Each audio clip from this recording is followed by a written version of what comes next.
Let's talk about something Jesus said that hits hard. And honestly, it's a bit shocking. In Matthew chapter 7, verses 21 to 23, Jesus says, "Not everyone who says to me, 'Lord, Lord,' will enter the kingdom of heaven, but only the one who does the will of my Father who is in heaven. Many will say to me on that day, 'Lord, Lord, did we not prophesy in your name, and in your name drive out demons, and in your name perform many miracles?' Then I will tell them plainly, 'I never knew you. Away from me, you evildoers.'" That's intense. Jesus is talking to people who call him Lord. These aren't atheists or people who reject God. These are folks who think they're doing the right thing. They're preaching, casting out demons, performing miracles, stuff that looks super holy. But Jesus still says, "I never knew you." So what does he mean by that? When he says knew, he's talking about more than just recognizing someone. The word in the original Greek, ginosko, means a deep, personal, intimate relationship, like the way you truly know a close friend or family member. He's not saying, "I forgot who you are." He's saying, "We never had a real relationship in the first place." It's like this. Imagine you're a huge fan of a celebrity. You know everything about them, their birthday, their favorite food, even their dog's name. But if you showed up at their house one day and knocked on the door, they wouldn't let you in. They'd say, "I don't know you," because knowing about someone isn't the same as actually knowing them. That's what Jesus is getting at. These people were doing impressive things in his name, but they weren't walking with him.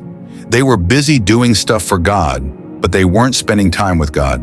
They looked the part on the outside, but their hearts weren't surrendered to him.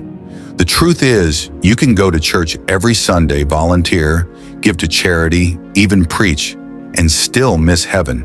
Because it's not about what you do, it's about who you know, and more importantly, who knows you. Jesus isn't looking for performers.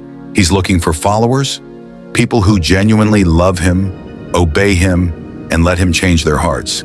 He's saying, "I don't want your religious checklist. I want you." So the big question is, do you know Jesus? Really know him? And does he know you? Because that's what matters in the end. Have you ever thought about this?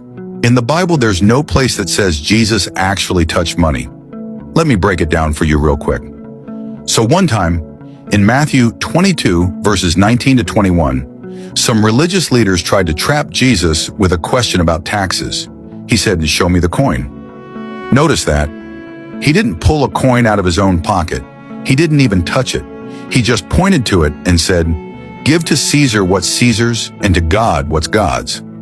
That's deep. He was showing that money isn't the focus. God is. Another time, in Matthew 17, verse 27, Peter needed to pay taxes. Jesus told him to go catch a fish, and in the fish's mouth, he'd find a coin to pay. Like Jesus could have just pulled out money, but he didn't. Why? I think it's because he wanted us to see something. He didn't rely on money. He relied on God. Jesus wasn't about chasing cash. His mission was about the kingdom of God, not material stuff. And maybe that's a reminder for us today. Don't let money control you. Trust God instead.